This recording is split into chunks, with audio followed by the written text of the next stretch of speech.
In a world where two men were really bitter about bad movies, comes Bitter Balcony. In other words, I'm Jess. Hey guys, I'm John. Hey Jess, nice night for a podcast, right? Hell yeah. Alright.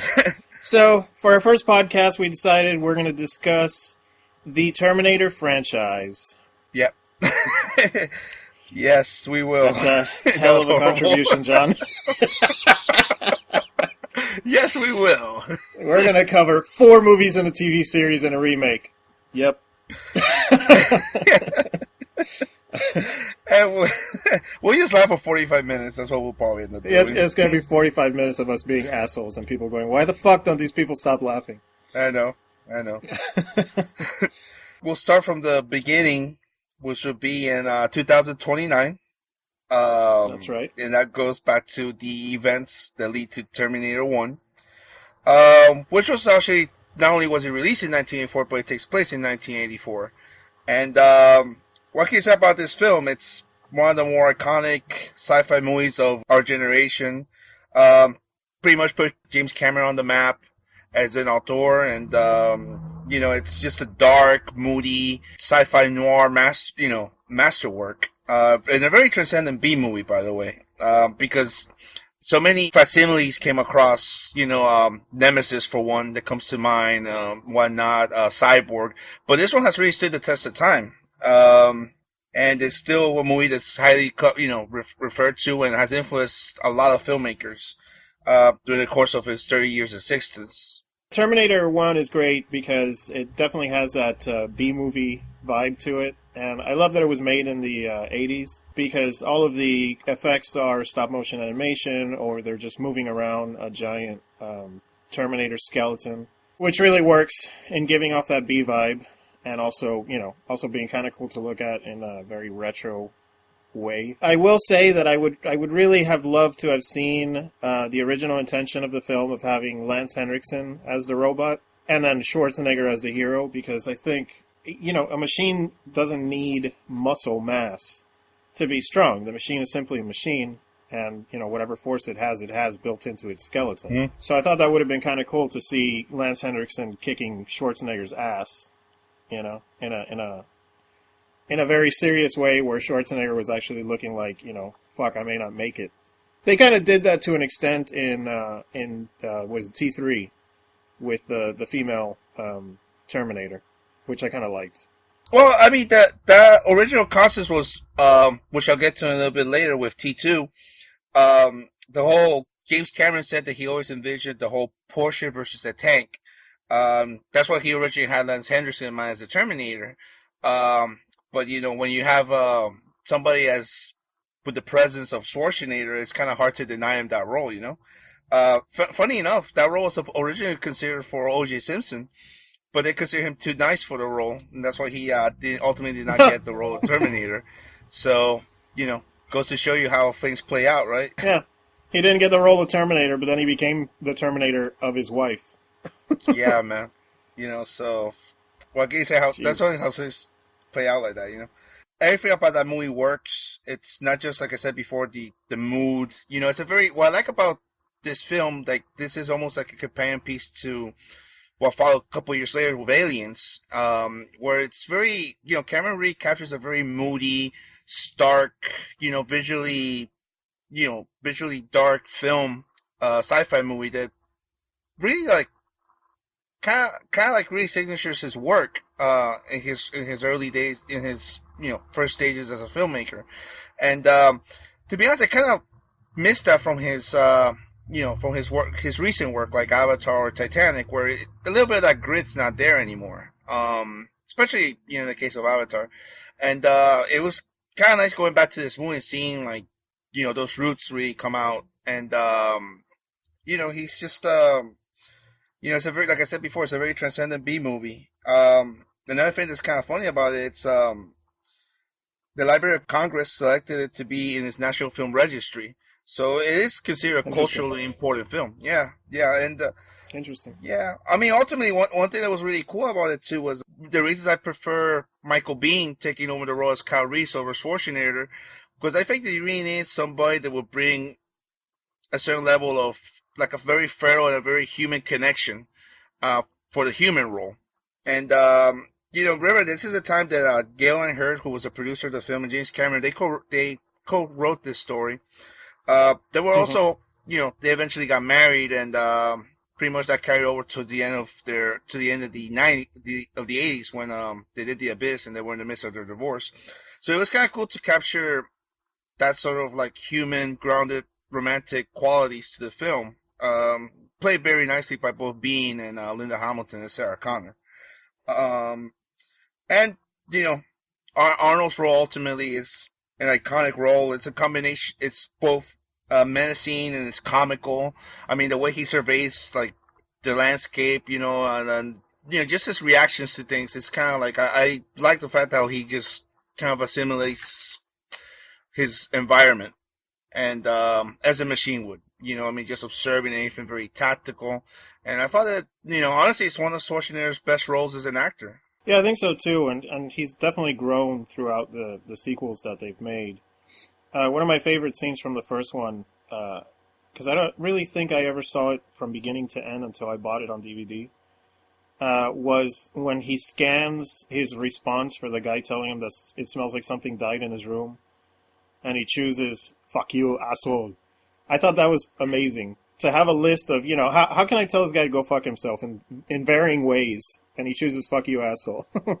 Yeah, it's pretty. And one thing was kind of cool, like, and we'll get to it later when we get to T3. Is how even though in each appearance he plays a different machine, a different Terminator, it's kind of cool that there is an arc to his performances. Like in the first one, he's, I mean, he's definitely a machine. He definitely doesn't have any real connection to humanity. It's like he's almost like trying to assimilate it, but as a guy. And then in part two, when he goes into his relationship with John Connor, and he starts kind of like adopting the human traits, and his humanity comes out, which leads to his decision at the end of that film. And then in part three, you really get a wiser performance from him, where I think there's a little bit more. He's a little bit more understanding of his what his mission is, and who what he is as a machine. I think that it's a pretty. It's honestly his most important role. So, and it's cool how he is. Actually, I do think that, and we got out about this before. Even like when maybe he's not known for his acting chops, it's kind of cool to see an actor that if you give him enough time to develop a role, they'll be able to really find the nuances that makes those characters iconic. And I do think he delivers a really nice, great performance as the T-800. Yeah, I think so too. One of the things I really appreciate about, and I think it's probably the only thing that I guess I kind of like of Part 4, is I really like that he has created a kind of physical language for the Terminator, Mm-hmm. and and that shows in the fourth Terminator film, because the body language of the performance of Sam Worthington really does have it really has that physical language, and it's kind of interesting because at the beginning, obviously, you don't know he's a machine, or you're not supposed to not know. And then, but he does these cues, like the way that he surveys the area, the way that he focuses his attention on something, the way that he sees something of interest and reacts to it.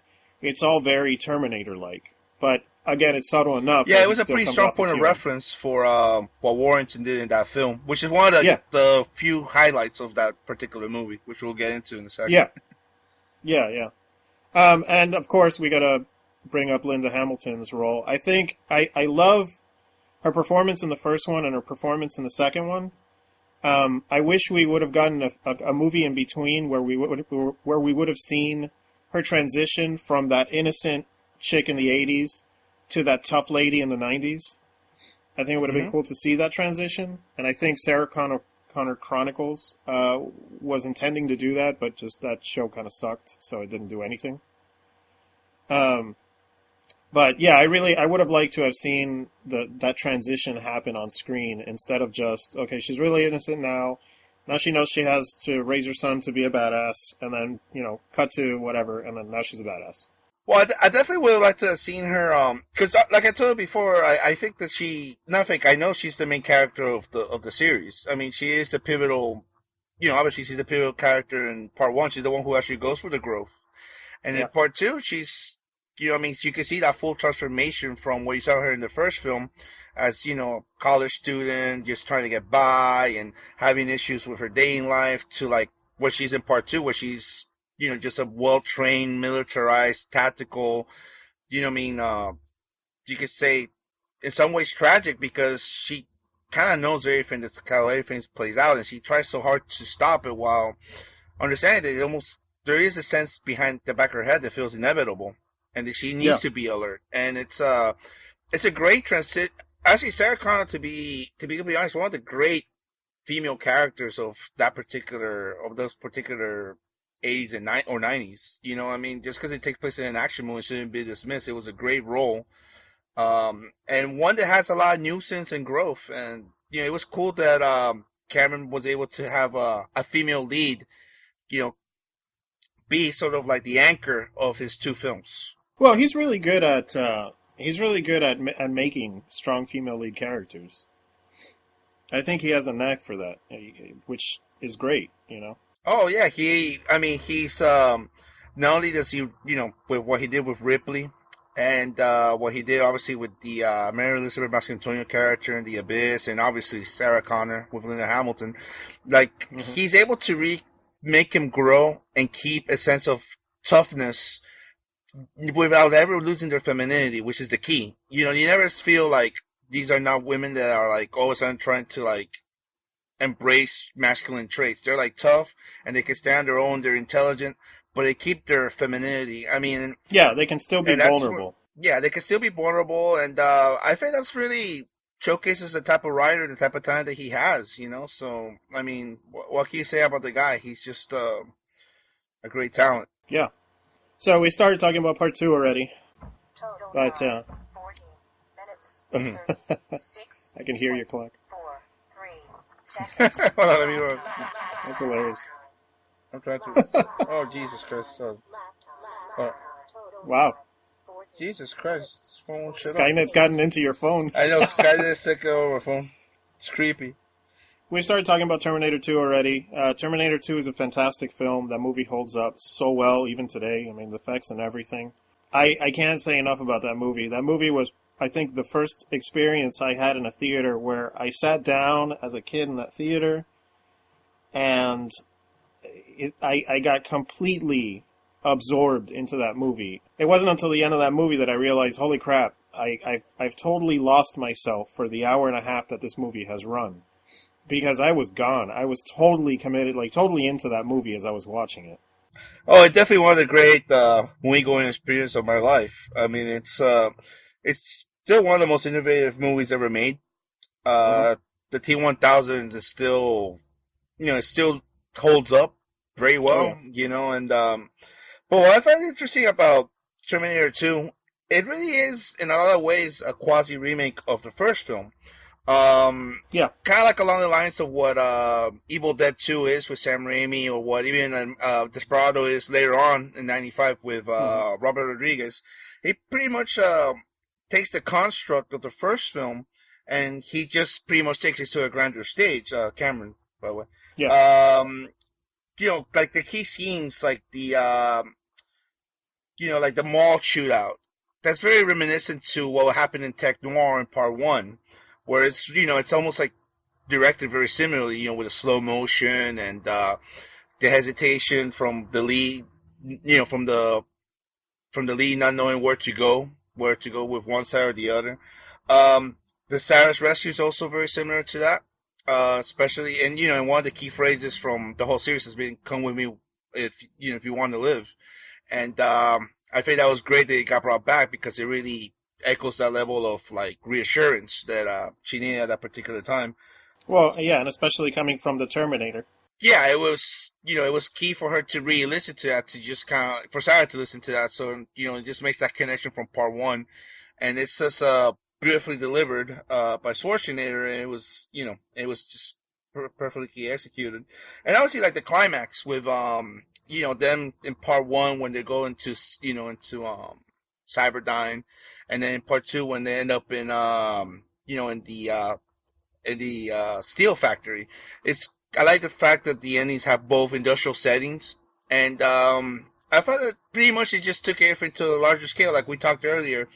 The whole idea of having like a slender villain, and Robert Patrick in this case, kind of like just whoop Arnold Schwarzenegger left and right. It's kind of that whole idea Yeah. that the whole Porsche versus tank that Cameron always envisioned. And another thing, they were able to elaborate a little bit more on the blowing up of Cyberdyne.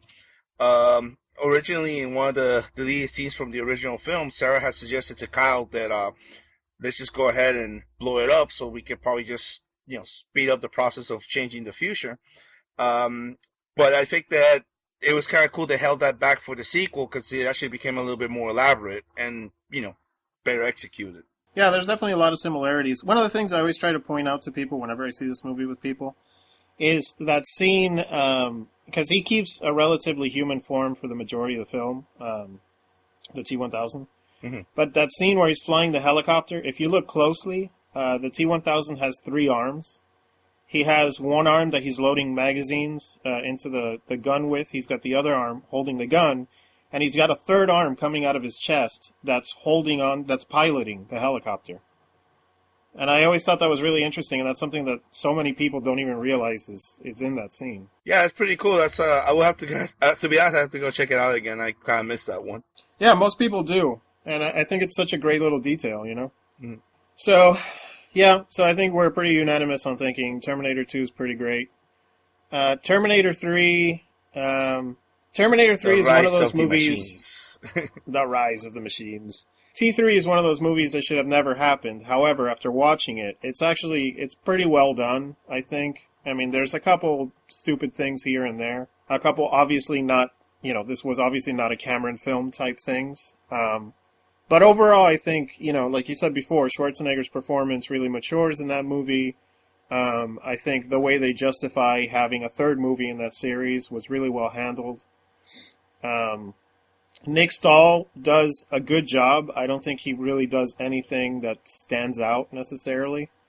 Claire Danes is great, and the way that they justify her being involved in this is actually pretty good too. And even the way that the Terminator manipulates them psychologically to get them to do what they need to do in order to survive, I thought was pretty great.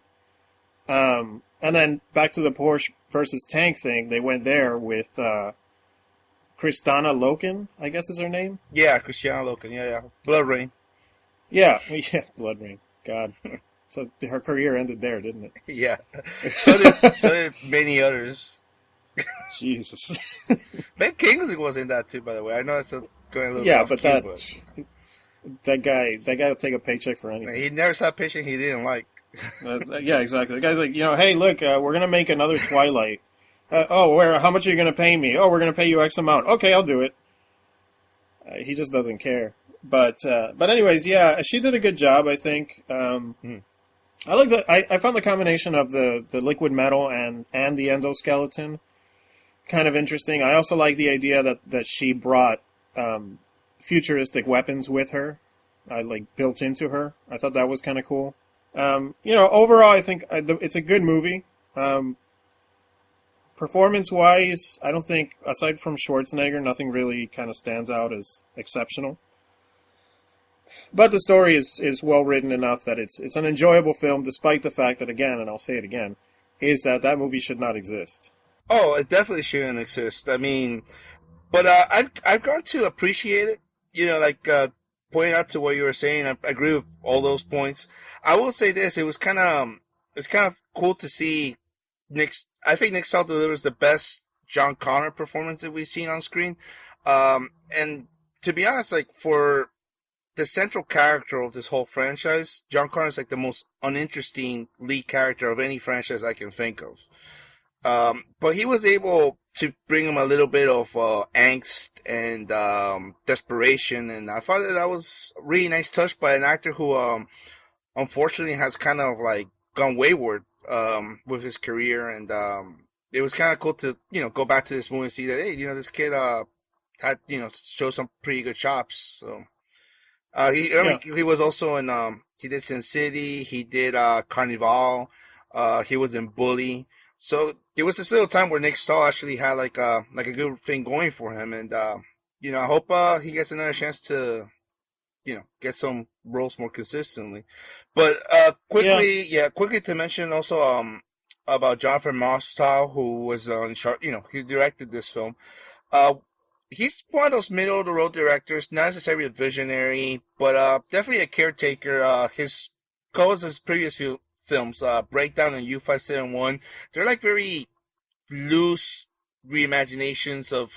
In the case of Breakdown, it's almost like a reimagination of The Lady Vanishes, and in U571, it's a very loose and abbreviated take on Das Boot. And he hmm also did Surrogates, which the Bruce Willis film that was kind of pretty bad. crap. But yeah, but for the most part, he's a pretty, he's a decent director. You know, what I mean, and I think he was able to capture the B movie spirit of this genre. You know, what I mean, and once again, going back to the ending, it's a very clever, very Rod Sterling influence type twist, and it's a movie that holds its own.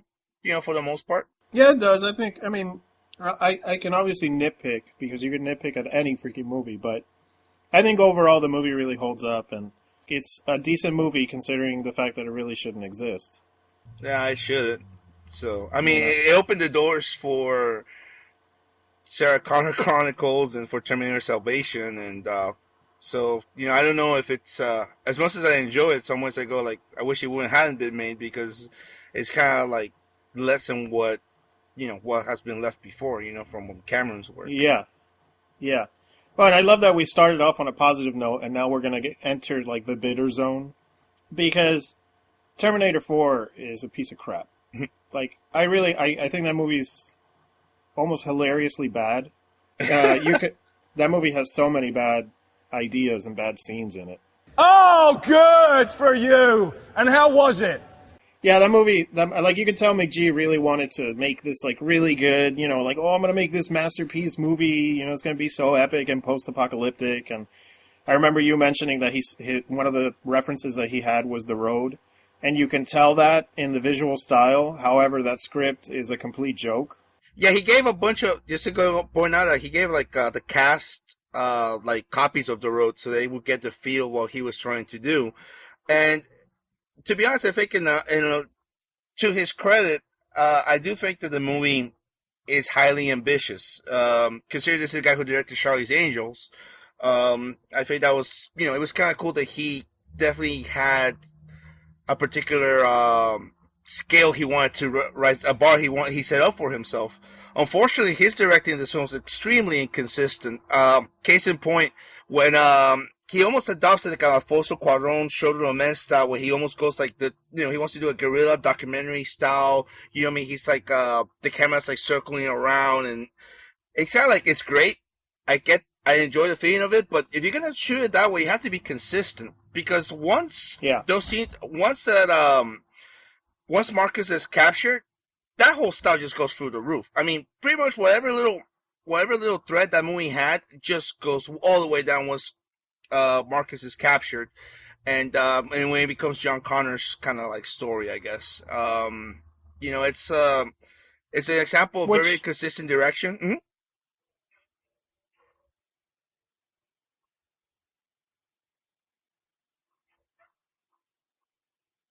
Well, it was intended to be about Marcus and his journey. Actually, I was reading on Wikipedia that they wanted Christian Bale, Mickey wanted Christian Bale to play Marcus Wright, and then Christian Bale was the one who insisted on playing John Connor, which changed the tone of the story to Harold, to key more, they added more scenes for John, which, to be honest with you, like, you could tell him in that movie, it's like, he's kind of there, then he kind of really disappears, or he's not really that relevant throughout the course of the film, and at the end, like, yeah, he goes and he rescues his dad or whatever, and then it's kind of like, it just felt kind of forced, and I don't know. It should have really stuck with Marcus.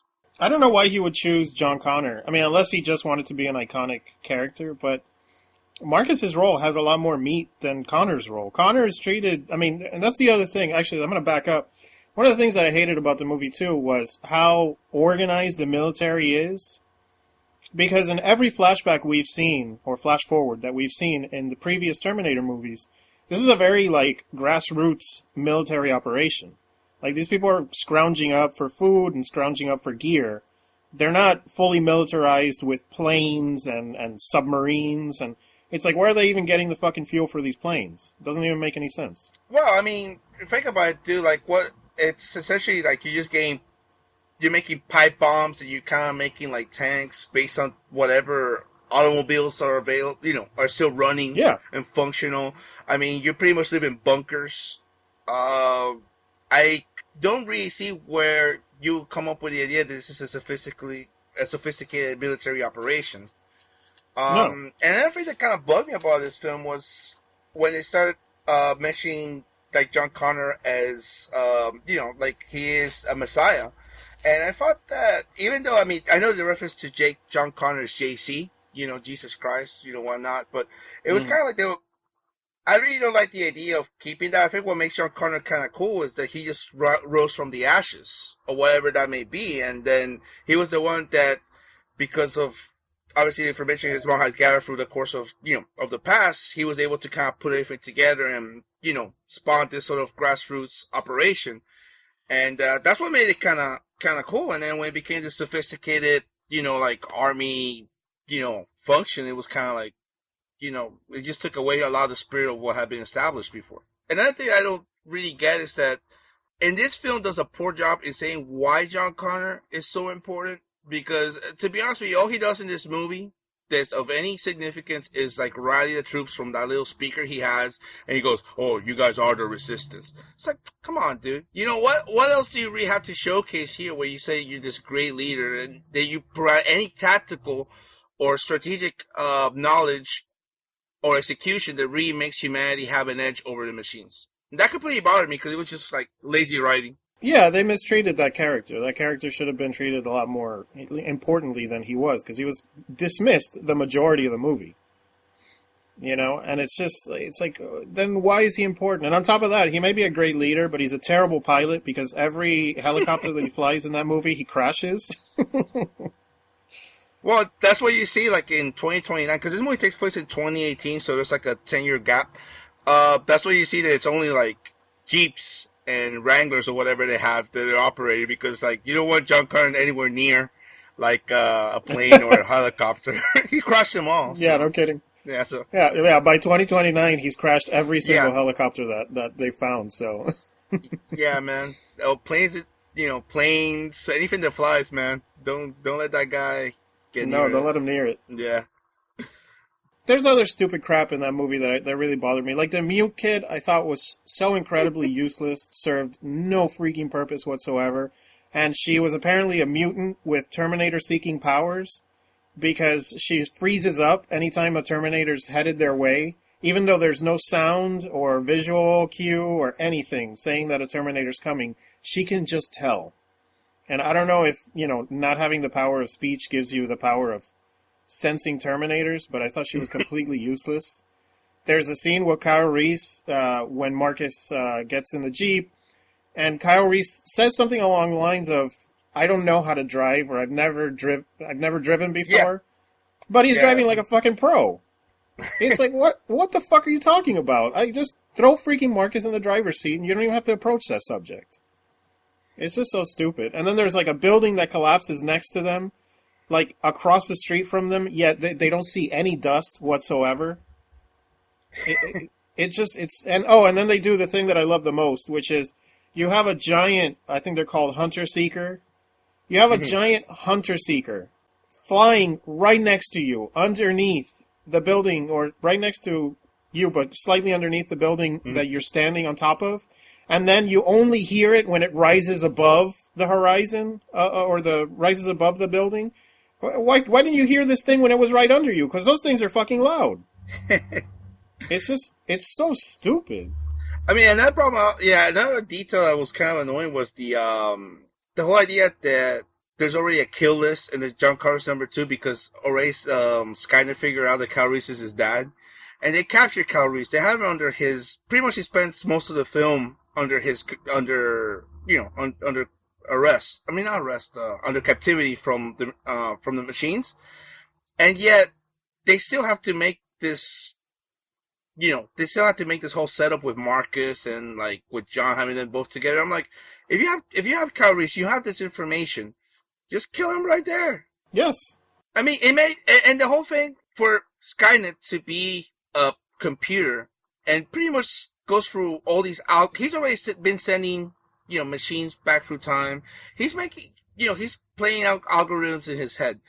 And if he figured this out, there's no way that he's going to not kill him right away. I mean, yeah, exactly. What was the point? And because then the big reveal at the end with, like, in the climax when, like, Cannonball Carter shows up and she's pretty much, like telling Marcus Wright that he was pretty much, infiltrated so he could spot, John and trick the resistance and whatnot. It was such a James Bond moment. It's like, a machine's not going to think that way, man. You know what I mean? Like, no. Well, and that's the thing too. It's like, what was okay? So several things actually. The beginning starts off with Marcus about to get the lethal injection for killing somebody, I assume, and Helena Bonham Carter is pleading with him to, I don't know, to give his body over to science or something.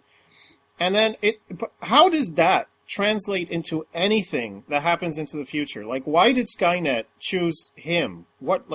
For what reason? And then on top of that, the mission that they gave him was, okay, hey, you wake up, and then hopefully somebody finds you, and then hopefully that person that finds you is near, is near John Connor, and then hopefully you can infiltrate, and then hopefully, just seems like such a what fucking put computer together plan. I mean, yes, it's like let's roll the dice and see if this guy can find it. It's has already kind of sent. I don't think that they will come up with that conclusion, like just making something up to chance when it's a machine. You know what I mean? A machine thinks exactly. It's an efficient, calculating, entity that follows algorithms. It follows probability. I don't think it's just throw out to chance that, oh yeah, this guy's gonna meet these guys 15 years in the future, and not gonna meet just Kyle Reese, but he's also gonna meet John Connor. It's like, it just seems like it was such a randomly put together plan by the machine. It was like. It was just silly, man. Well, it's completely random. So which I found really stupid. And another thing I wanted to mention, towards the ending when John Connor is, morally, he's morally wounded, not morally wounded, but he's wounded, and then Marcus Wright makes the sacrifice to give him his heart in order for John to survive and lead the resistance. I'm sorry, man. There was nothing in the movie that indicated to me that Marcus Wright was going to make that decision based on how the relationship with John was. It was never established that they found some sort of bond. It was never established that they were, that he actually would see that importance of John Connor. You know what I mean? And it's kind of like, oh, yeah, I'm just going to give you my heart. Even though you, like, tortured me, you treated me like shit, and you accused me of stuff I didn't really do on my own. Oh, here's my heart, man. You go on, bro. It's like, come on, man. Well, and the approach is so, like, 1980s TV bullshit approach.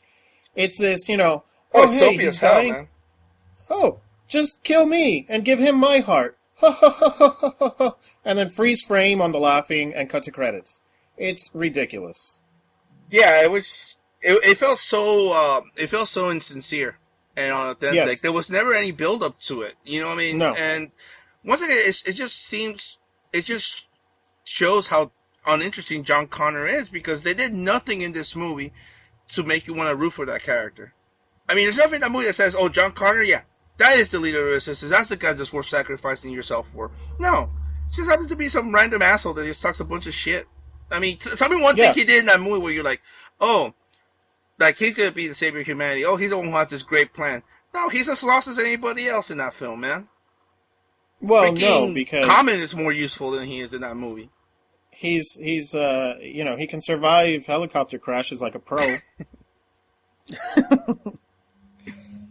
Yeah, I don't know. I felt it. It's one of those situations where they got a bigger name than they should have for a secondary character, and then felt like, oh fuck, well now we got to beef up the role because it's a bigger actor. It's like, I hate it when they do that, because usually it doesn't really end up being a good choice to do that. And it's a shame because you actually get two good performances from Sam Worthington as Marcus. I think he did a pretty good job. And I actually like Anthony Yelkin as Kyle Reese. I thought he brought a lot of the nuances that Michael Biehn brought originally. And I think it's a shame that he, because this movie bombed, that we weren't able to see, like, those two characters probably, like, developed a little bit more, maybe carry the new trilogy. Yeah.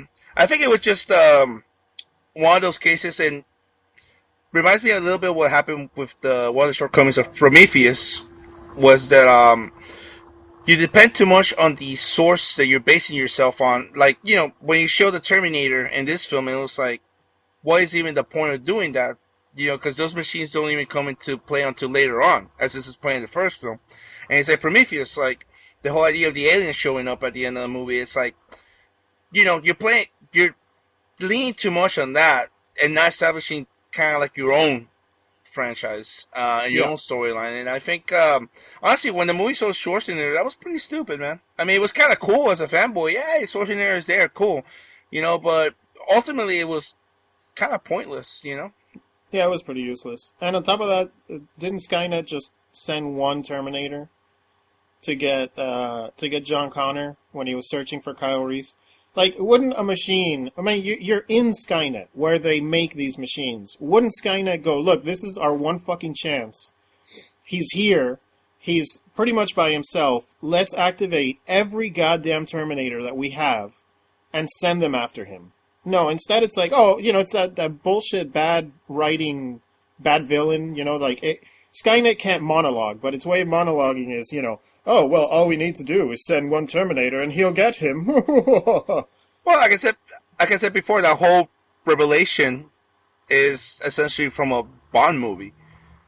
It was kind of like, where did that come from, man? It was a bunch of poppycock, and like I said, I don't think give all the blame for this movie's failures to McG.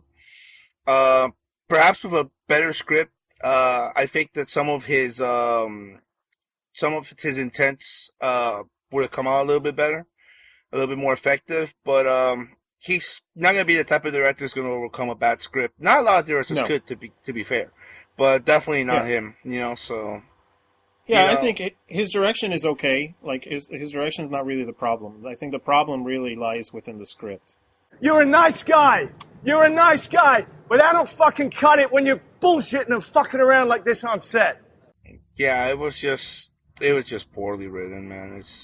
It's unfortunate because I was reading on Wikipedia. Cameron had mentioned to Warrington, remember that had worked in Avatar. He's the one who recommended Warrington to this project, to McG. He said that if the movie that if the movie that really needs to be seen is The War. I'm paraphrasing, but I think that's kind of, I think they were heading the right direction as far as continuing the saga. Because you definitely want to see the war against the machines and how everything plays out with the Resistance.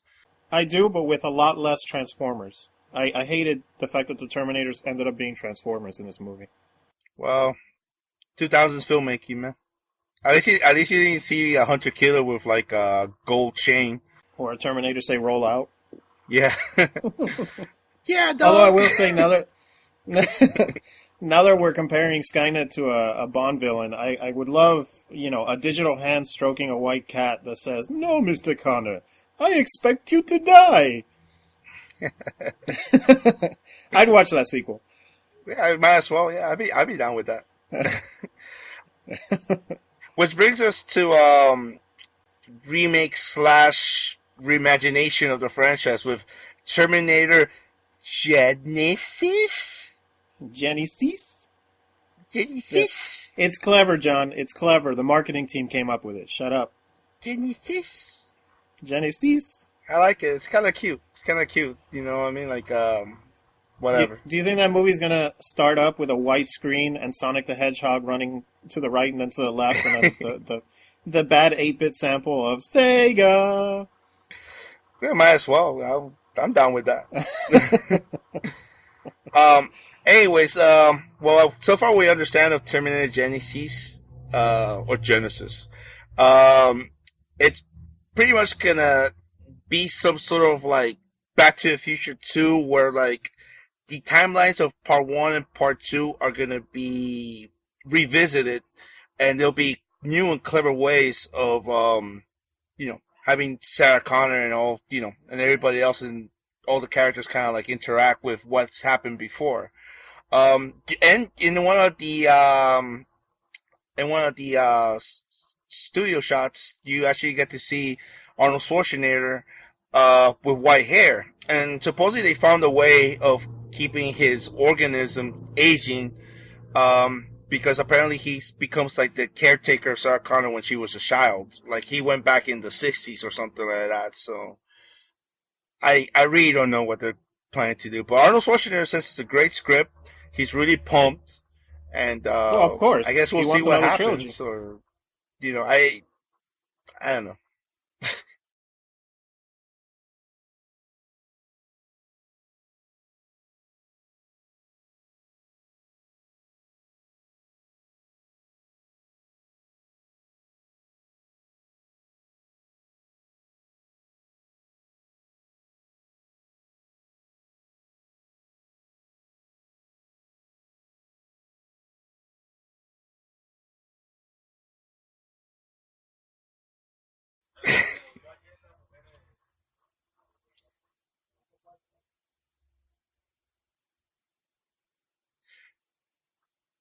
It all goes back to Michael Bay.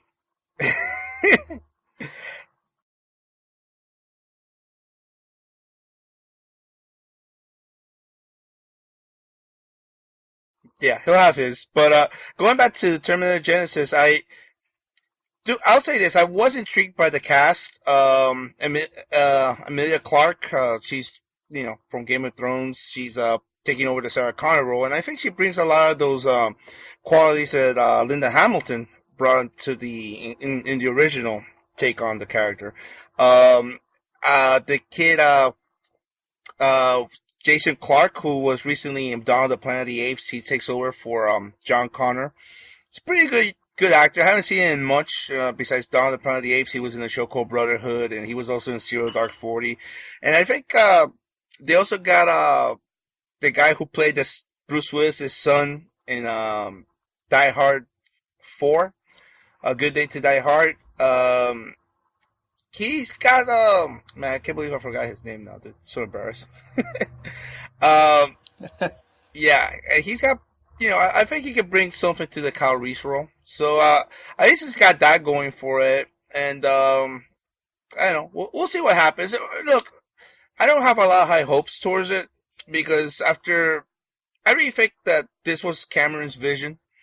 And think about it, Cameron, after a while, didn't want to continue the series. I think he really found a point where he found closure with it. And I wish I would have just left it there. Well, T2, I mean, he left it open, but there's also that deleted scene where you see Sarah Connor in the future, old, looking at her grandkids, and, and it's, like, I get not closing it out that way. I understand why he did it, but there is a sense of closure to Terminator 2. I mean, they've taken care of Cyberdyne. They've gotten rid of all the evidence of the Terminator. Like, it's pretty much done. There was no real... just because it left on... just because it didn't leave a complete closure to it doesn't mean that the story can continue. Right. I think that he was able to hit the notes of the possibilities that we can't change... That we can't change our ways, that we can't change the mistakes that we've done.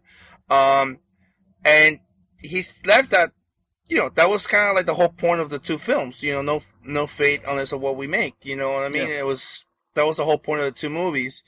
And obviously by continuing the story, you kind of, in a way, like, go back to something that's a little bit bleaker and perhaps a little bit more, to be honest with you, perhaps a little bit truer where, we kind of are a little bit destined to lead that path at some point. I mean, if you want to continue the series, yeah. Yeah, and then that brings us into a whole other territory as far as, like, once the third one comes out and it's basically, whatever's meant to be is going to happen. Then at that point, if Skynet knew that no matter what, you're just going to delay the inevitable, I want to believe that it would be smart enough to be like, all right, then I'm just going to give up the fight because no matter what I do, there's always going to be a John Connor. And there's always going to be a human victory. So why continue the fight? And then so there's a whole, like, loophole fucking logic there that could turn into another spiral mess. So, anyways, yeah, and then we have Sarah Connor Chronicles. Wow, I actually said it without screwing it up for the first time. The Sarah Connor Chronicles. That show was really dumb. That show, I force myself to watch it because because I guess I kind of hate myself. But it was really dumb. The whole love interest with the Terminator thing was just dumb. It's a myriad of bad choices. The one thing that I if I remember correctly, is that the ending it left off on an interesting note, because I think they travel into the future or something, which was interesting on its own. But I mean, I still wouldn't have wanted a second season from that show. That show, like the third and fourth movie, shouldn't have existed. I think the biggest, to be honest with you, I just really saw the pilot of the show, and then I kind of read, how every season and, how it progressed. I think it was a lost opportunity to really explore, what we spoke about earlier, kind of explore those years in between Terminator 1 and Terminator 2, where Sarah's learning to become, preparing for what's going to happen. She becomes, almost detached from her humanity. She starts becoming a soldier, and it would be kind of cool to see that transition happen in the series. But once again, like I had mentioned earlier, I think that sometimes with these franchises or with the TV shows, they succumb a little bit too much on, oh, we have to bring a Terminator into the story, or we have to bring, the time travel element back into it. And sometimes you just gotta trust,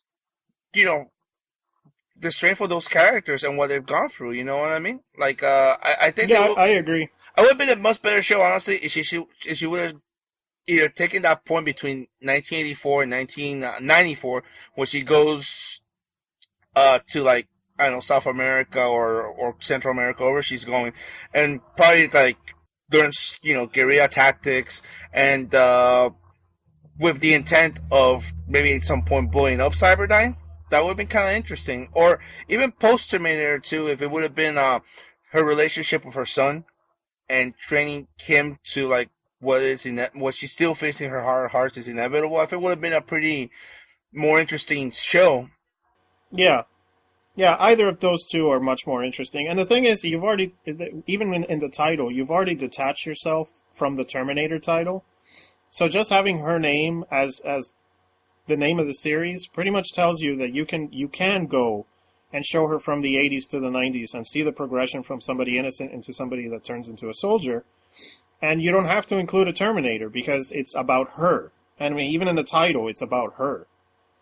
So you really don't have to feel forced to bring in Schwarzenegger or bring in another Terminator because it's not even necessary. No, it's not necessary at all, and but I think that it was a wasted opportunity to explore, different nuances and character developments for Sarah. But like I said, that was a piece of crap. I mean, who cares? Fox put it out. They're hit or miss. For the most part, they miss. So Fox. I don't know. We'll see how this Terminator Genesis goes. I don't have huge hopes for it. And as we can see by Expendables 3, the renaissance of the aging action heroes sort of coming to an end. I think may work for maybe a project or two, based solely on nostalgia, but I don't know. I think that we'll see what happens here. This could be Arnold's, last chance to really fulfill his renaissance and reclaim the title as one of the world's greatest action hero. But we'll see. He's banking on it, so we'll see how it goes. Yeah, we'll see. I don't have any hopes for it in either direction. I'm just going to wait and see. I mean, so far what I hear sounds bad. I'm just going to wait and see what I guess whatever the first trailer has to see if it's even worth bothering. But yeah, I don't have any hopes for it being. I'm pretty sure it's not going to blow me away and be like, holy crap, I'm so glad they made this new trilogy because it's amazing. At best, it'll be like, yeah, it was okay. Yeah, I'll take okay. I mean, I don't know. Yeah, man. well, I'll take okay over any, pile of crap that, Michael Bay puts out, just to bring him back up again. So now you know how we feel about the Terminator franchise. 2 good movies, or rather, 1 really good movie, 1 great movie, 1 okay movie, 1 bad movie, and a bad TV series. And we're probably going to get 3 okay and potentially movies. a bad new trilogy. Yeah. But anyways, I wanted to shout out to my friends, the Cinema Sluts. I've appeared on their podcast twice, I believe, and they're swell guys. I'll provide a link at the bottom of this post to them. And I believe John has somebody he wants to give a shout out to. Yeah, I want to shout out to my friends Narciso and David from Film Camp Productions. All right, well, I am Jazz from Bitter Balcony. And I am John from the same website. Here we are, the Bitter Balcony guys, signing off. Take care. You don't understand. You can't reason with it. You can't stop it. It's gonna come for you. It's gonna come for you. It's gonna kill you, Sarah Connor. It's a machine. It has no feelings. It can't be reasoned with.